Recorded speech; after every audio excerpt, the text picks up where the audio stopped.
Good evening, my name is Michelle Rogers. I'm here to talk to you about the Cambridge National Child Development course. There are 3 units in the course, 1 examined unit, 2 pieces of coursework.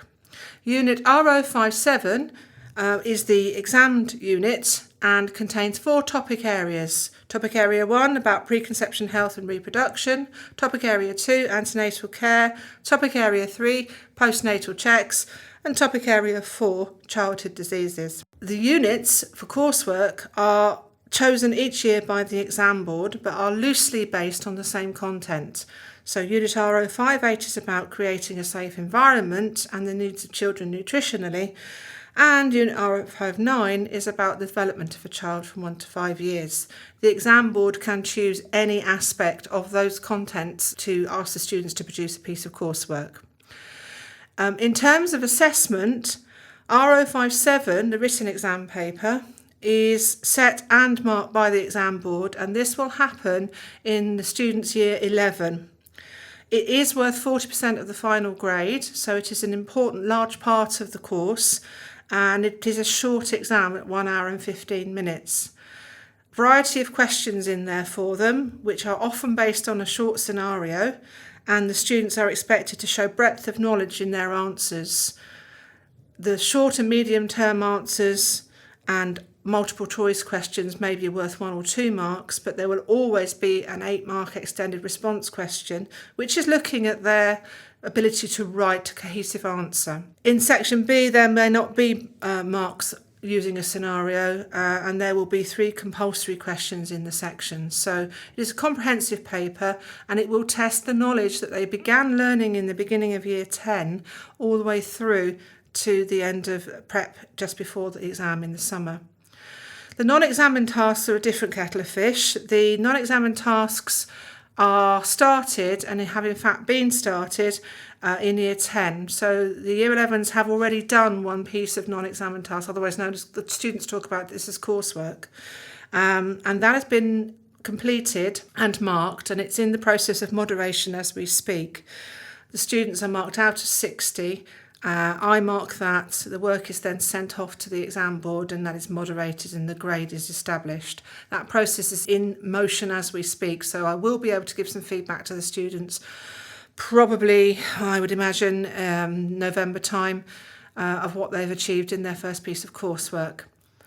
Next week begins the second piece of coursework, so the beginning of September we're giving the second piece of coursework, which is all about looking at how a child develops. Students are going to have to look at small children of the age 3 to 4, establish what they can physically do, and then set up a series of assessments so that they can observe the progress of the child. They will be supported with that. I understand that a number of students do have access to a 3 to 4-year-old, but many don't. So I have organised that students will not be disadvantaged because there is video material available for them to do their task. They will also be given some time off timetable in order to complete that assessment because it is comprehensive, and we find that blocking the time together produces a better piece of work. So this is all happening very shortly, and students should be listening hard as we speak in lessons about what they're expected to do.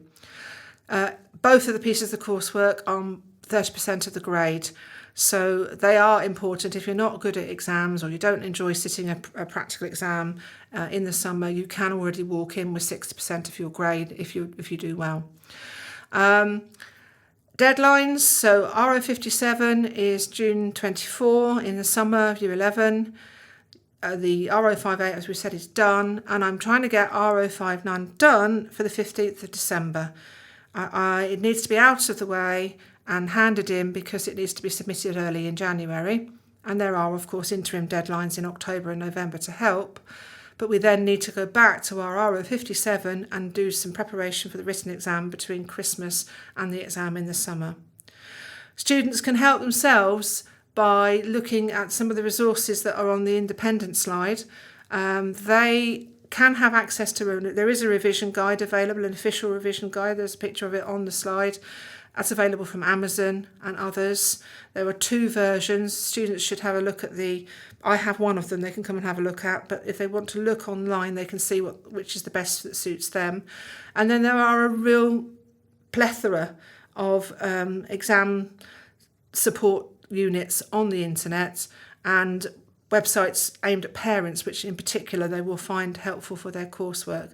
I've put a few on the slide there, but it would be interesting. I will talk to the students about ones that they've found themselves, which they can use as long as they are reputable sites. For example, the Pampers site, which is a baby site, has some excellent stuff on student and child development. So if students have issues, I'm quite happy for them to talk to me about what they would like to use as a resource rather than just going ahead and using one they're not clear about. That's basically it, really. Feel free to contact me if you need more information.